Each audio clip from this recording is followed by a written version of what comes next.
Guru akan menyampaikan materi pelajaran untuk kelas 5, tema 1, subtema 3, lingkungan dan manfaatnya, pembelajaran ketiga.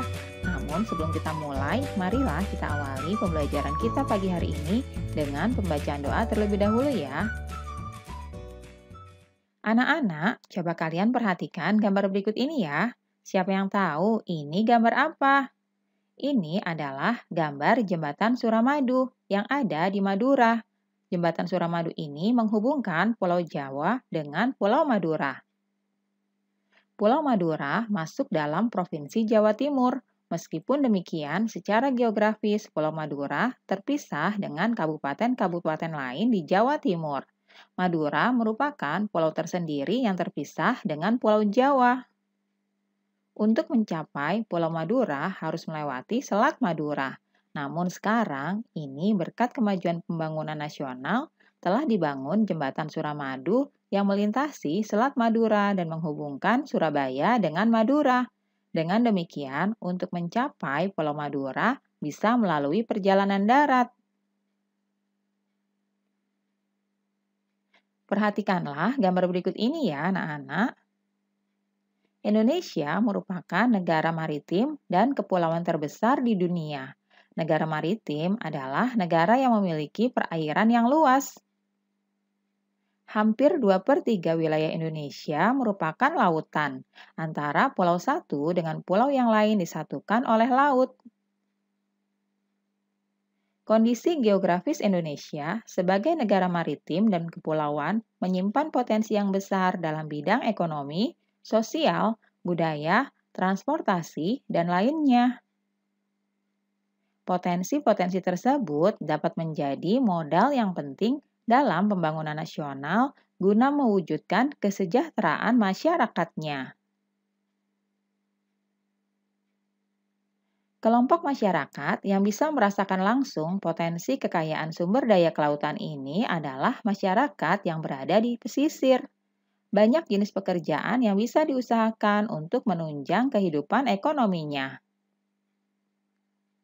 Berikut ini adalah jenis-jenis pekerjaan yang berkaitan dengan pemanfaatan sumber daya laut. Yang pertama, nelayan. Yang kedua, pedagang ikan. Yang ketiga, petani garam. Yang keempat, petani rumput laut. Yang kelima, budidaya kerang mutiara. Yang keenam, usaha pariwisata. Yang ketujuh, jasa pelayaran. Berikutnya adalah pertambangan minyak dan masih banyak jenis-jenis pekerjaan yang lainnya. Coba kalian cari informasi ya. Jenis pekerjaan apa lagi yang berkaitan dengan pemanfaatan sumber daya laut? Nah, anak-anak, itulah tadi contoh jenis-jenis pekerjaan yang berkaitan dengan pemanfaatan sumber daya laut ya. Anak-anak, berikut ini beberapa dampak yang diakibatkan oleh letak dan kondisi geografis bangsa Indonesia sebagai negara maritim. Yang pertama, komunikasi dan interaksi antar penduduk menjadi lebih mudah, baik antar warga Indonesia maupun orang Indonesia dengan warga asing. Yang kedua, terjadinya perbauran, percampuran, atau peluburan nilai-nilai antar pulau dan antar negara. Yang ketiga, munculnya perkampungan-perkampungan etnis tertentu seperti pecinan dan kampung Arab. Yang keempat, terjadinya perubahan perilaku masyarakat karena pengaruh masuknya pola dan nilai perilaku dari pulau, daerah, maupun negara lain. Dan yang kelima, terjadinya perpindahan ilmu, pengetahuan, dan teknologi. Itulah beberapa dampak yang diakibatkan oleh letak dan kondisi geografis bangsa Indonesia sebagai negara maritim ya. Selanjutnya, berikut ini dampak positif dan negatif yang timbul sebagai akibat dari letak dan kondisi geografis Indonesia sebagai negara maritim dan kepulauan. Dampak positifnya antara lain dilalui jalur perdagangan dunia. Kemudian, kaya akan sumber daya alam laut. Yang ketiga, memiliki keberagaman budaya. Yang keempat, memiliki potensi wisata bahari. Yang kelima, keberagaman sumber daya manusia. Itulah dampak positif yang timbul akibat letak dan kondisi geografis Indonesia sebagai negara maritim dan kepulauan. Selanjutnya, berikut ini dampak negatifnya. Yang pertama, tidak meratanya potensi alam. Yang kedua, tidak meratanya pembangunan. Yang ketiga, sulitnya pengawasan wilayah. Yang keempat, rawan terjadinya konflik kedaerahan. Dan yang kelima, masuknya budaya asing yang tidak sesuai dengan budaya Indonesia. Itulah dampak positif dan negatif yang timbul akibat dari letak kondisi geografis Indonesia sebagai negara maritim dan kepulauan. Berikut ini bacaan yang berjudul Kejayaan Bahari Masa Lalu. Kalian baca dengan seksama ya. Selanjutnya kita akan menuliskan ide pokok masing-masing paragraf dari bacaan ini.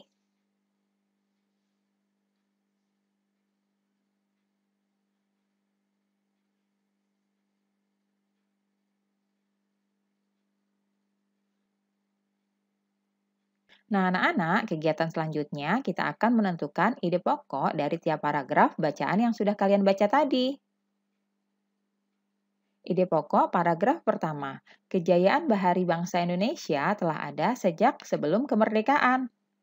Paragraf kedua, penemuan situs prasejarah menggambarkan bahwa nenek moyang bangsa Indonesia merupakan bangsa pelaut. Ide pokok paragraf ketiga, Kerajaan Sriwijaya memiliki armada laut yang besar dan kuat. Ide pokok paragraf keempat, Kerajaan Mataram kuno di Jawa Tengah mampu membangun Candi Borobudur. Ide pokok paragraf kelima, Kerajaan Singosari di bawah kepemimpinan Raja Kertanegara memiliki armada kapal dagang yang mampu mengadakan hubungan-hubungan dagang lintas laut. Berikutnya, ide pokok paragraf ke-6. Raden Wijaya mendirikan Kerajaan Majapahit, kemudian berkembang menjadi kerajaan maritim yang besar. Ide pokok paragraf 7. Kerajaan Bahari bangsa Indonesia telah ada sejak zaman dahulu. Berikutnya, ide pokok paragraf ke-8. Pada masa kolonial Belanda, masyarakat Indonesia dibatasi berhubungan dengan laut. Selanjutnya, ide pokok paragraf 9. Pada masa kolonial Belanda juga terjadi pengikisan semangat bahari bangsa Indonesia. Itulah tadi ide pokok dari bacaan yang sudah kalian baca ya, anak-anak. Anak-anak, keberagaman yang disebabkan adanya perbedaan antara pulau satu dengan pulau yang lainnya tidaklah menjadi pemecah dan perenggang, namun justru menjadi pemersatu karena antara yang satu dengan yang lain bisa saling melengkapi. Hal ini sesuai dengan semangat persatuan dan kesatuan seperti pencerminan nilai-nilai Pancasila, khususnya Sila Persatuan Indonesia. Selain itu, juga mencerminkan nilai-nilai yang terkandung Sila keadilan sosial bagi seluruh rakyat Indonesia. Tahukah kamu, meskipun terdiri atas 5 sila, namun Pancasila itu merupakan satu kesatuan yang utuh. Pancasila merupakan satu kesatuan yang bulat dan utuh dari kelima silanya. Sila ke-1 menjiwai sila kedua, menjiwai sila ketiga, keempat, dan kelima. Sila kedua dijiwai oleh sila ke-1, ketiga, keempat, dan kelima, dan begitu seterusnya. Setiap sila yang membentuk Pancasila juga sebagai satu kesatuan yang mutlak, tidak dapat ditambah dan dikurangi ya. Oleh karena itu, Pancasila tidak dapat diubah menjadi Trisila atau Ekasila. Untuk menambah pemahamanmu bahwa sila-sila dalam Pancasila merupakan satu kesatuan yang utuh dan setiap sila dijiwai dan menjiwai sila yang lain, perhatikan contoh berikut ini. Berikut ini adalah sebuah kegiatan musyawarah yang diadakan di kelas untuk memilih ketua kelas. Kegiatan pemilihan ketua kelas ini mencerminkan beberapa sila dari Pancasila. Yang pertama, sila keempat, kerakyatan yang dipimpin oleh hikmat kebijaksanaan dalam permusyawaratan perwakilan. Kegiatan ini adalah kegiatan musyawarah untuk mencapai mufakat sesuai dengan sila keempat ya. Selanjutnya, sila kelima, keadilan sosial bagi seluruh rakyat Indonesia. Kegiatan pemilihan ketua kelas ini harus dilaksanakan secara jujur dan adil, sehingga sesuai dengan sila kelima dari Pancasila. Berikutnya adalah sila ketiga Persatuan Indonesia. Dengan adanya kegiatan pemilihan ketua kelas ini, maka diharapkan seluruh anggota kelas akan bersatu dengan adanya ketua kelas. Berikutnya, sila kedua, kemanusiaan yang adil dan beradab. Anak-anak, kegiatan pemilihan ketua kelas ini harus dijalankan secara baik dan tidak merugikan orang lain.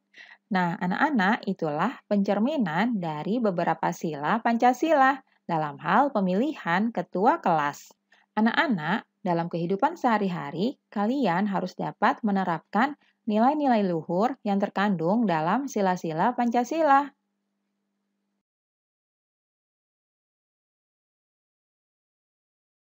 Tema 1, subtema 3, lingkungan dan manfaatnya, pembelajaran keempat. Namun sebelum kita mulai, marilah kita awali pembelajaran kita pagi ini dengan pembacaan doa terlebih dahulu, agar kita semua senantiasa diberikan kesehatan dan juga kemudahan untuk memahami materi pelajaran yang akan Bu Guru sampaikan pada pagi hari ini. Nenek moyangku. Nenek moyangku seorang pelaut, gemar mengarung luas samudra, menerjang ombak tiada takut, menempuh badai sudah biasa, angin bertiup layar terkembang, ombak berdebur di tepi pantai, pemuda berani bangkit sekarang, ke laut kita beramai-ramai. Anak-anak, berikut ini adalah syair lagu Nenek Moyangku, ciptaan dari Ibu Sud. Nah, mari kita nyanyikan lagu ini bersama-sama ya.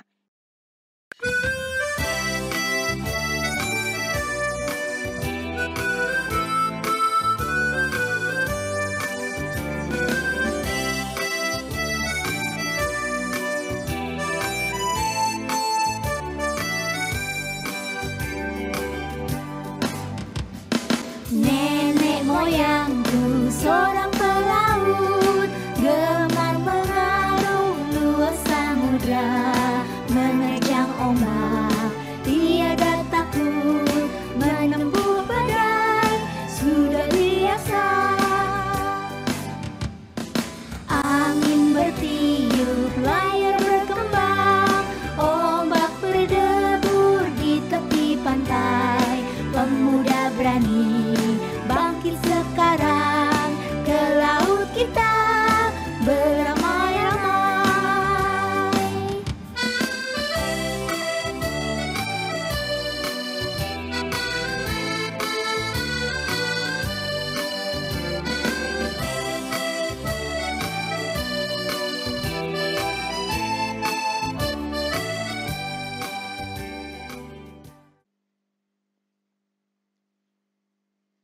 Anak-anak, kisah kejayaan bahari bangsa Indonesia sebagai negara maritim pada masa lalu membuat kita bangga.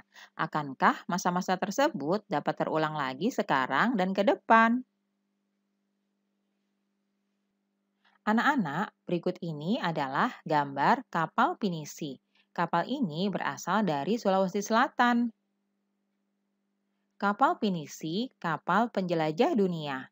Anak-anak, kalian baca ya bacaan ini dengan seksama.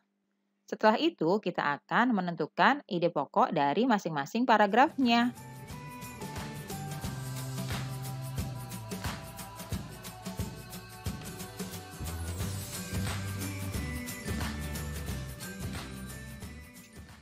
Nah, kalian sudah membaca wacana yang berjudul Kapal Pinisi, Kapal Penjelajah Dunia. Berikut ini adalah ide pokok paragraf 1.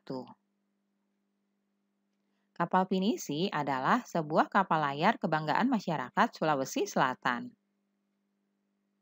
Ide pokok paragraf kedua. Pinisi ini diambil dari nama seseorang yang bernama Pinisi. Ide pokok paragraf ketiga. Kapal pinisi adalah kapal istimewa. Ide pokok paragraf keempat. Upacara atau ritual yang dilakukan dalam membuat kapal pinisi. Ide pokok paragraf kelima. Peluncuran kapal pinisi dilakukan pada saat air laut pasang dan matahari sedang naik. Berikutnya ide pokok paragraf ke-6. Walaupun terbuat dari kayu, kapal ini mampu bertahan dari terjangan ombak besar di laut lepas. Ide pokok paragraf ke-7. Kapal pinisi umumnya memiliki 2 tiang layar utama dan 7 buah layar.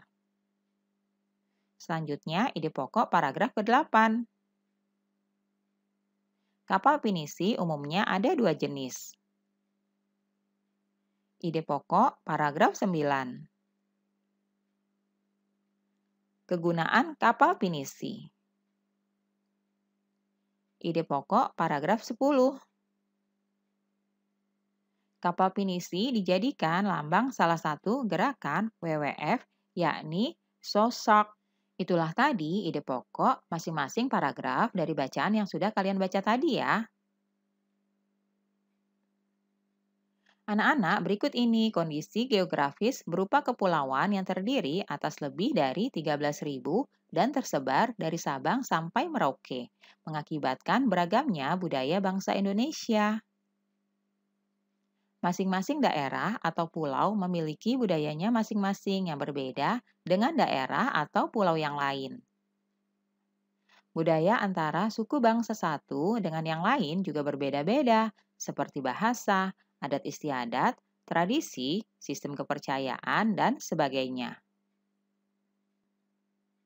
Berikut ini adalah ciri keragaman budaya lokal Indonesia. Yang pertama, keragaman suku bangsa. Yang kedua, keragaman bahasa. Yang ketiga, keragaman religi atau agama. Dan yang keempat, keragaman seni dan budaya. Keragaman suku bangsa. Suku bangsa di Indonesia diklasifikasikan menjadi 19 suku induk. Keragaman bahasa, Indonesia masuk ke dalam rumpun bahasa Austronesia yang terbagi lagi ke dalam subrumpun dan wilayah-wilayah bahasa. Keragaman religi atau agama, 6 agama yang diakui pemerintah Republik Indonesia yaitu Islam, Katolik, Kristen, Hindu, Buddha, dan Konghucu. Yang terakhir, keragaman seni dan budaya.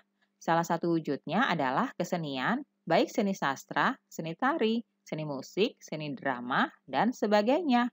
Itulah ciri keragaman budaya lokal Indonesia. Berikut ini contoh budaya asli Indonesia. Yang pertama adalah reog. Reog berasal dari daerah Ponorogo, Jawa Timur. Yang kedua, tari kecak. Tari kecak ini berasal dari Bali. Nah, itulah contoh budaya asli Indonesia ya, anak-anak. Selanjutnya, contoh budaya hasil pencampuran dengan budaya luar negeri. Yang pertama adalah keroncong. Awalnya, jenis musik keroncong diperkenalkan oleh bangsa Portugis sebagai sarana hiburan bagi para budak Portugis yang berasal dari Afrika Utara dan India. Jadi, keroncong ini merupakan budaya hasil pencampuran dengan budaya luar negeri ya. Yang kedua, barongsai. Tarian barongsai merupakan salah satu contoh dari budaya Cina yang telah menyebar ke seluruh dunia termasuk Indonesia. Nah, anak-anak, itulah contoh budaya asli Indonesia dan juga contoh budaya hasil pencampuran dengan budaya luar negeri ya. Anak-anak, peta di atas adalah peta jalur penerbangan antar pulau di Indonesia. Sekarang sebutkan bandara-bandara dan lapangan udara di tiap-tiap provinsi di Indonesia. Berikut nama-nama bandara di Indonesia. Kalian bisa membacanya dan bahkan mungkin bisa menghafalkannya agar bertambah pengetahuan kalian. Selanjutnya, peta di atas adalah peta jalur pelayaran antar pulau di Indonesia. Sekarang coba kalian sebutkan ya nama pelabuhan di tiap-tiap provinsi di Indonesia. Nah, berikut ini nama-nama pelabuhan di tiap provinsi di Indonesia. Kalian bisa baca dan juga hafalkan ya, agar pengetahuan dan wawasan kalian semakin luas.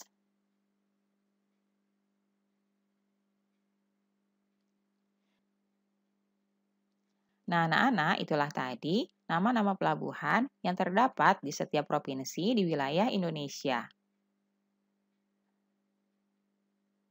Anak-anak, kemajuan dan perkembangan bidang transportasi antar pulau akan makin memperkuat persatuan dan kesatuan bangsa.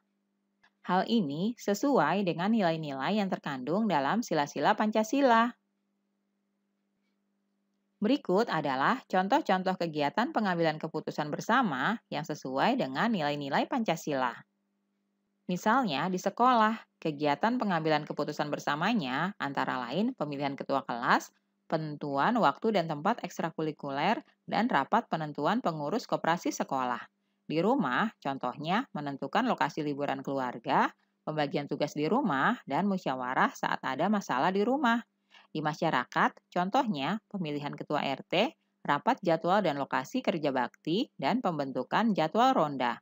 Di negara, contohnya adalah musyawarah anggota DPR dan MPR, kemudian pemilihan presiden dan musyawarah menentukan upah minimum. Itulah contoh kegiatan pengambilan keputusan bersama di masing-masing lokasi ya.